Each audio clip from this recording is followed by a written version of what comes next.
أعوذ بالله من الشيطان الرجيم. بسم الله الرحمن الرحيم.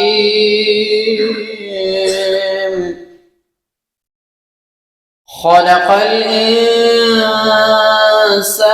من صلصال كالفخار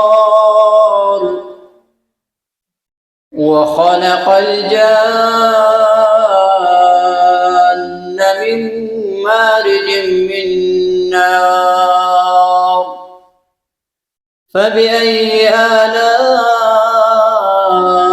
ربكما تكذبان رب المشرقين ورب المغربين فبأي آلاء ربكما تكذبان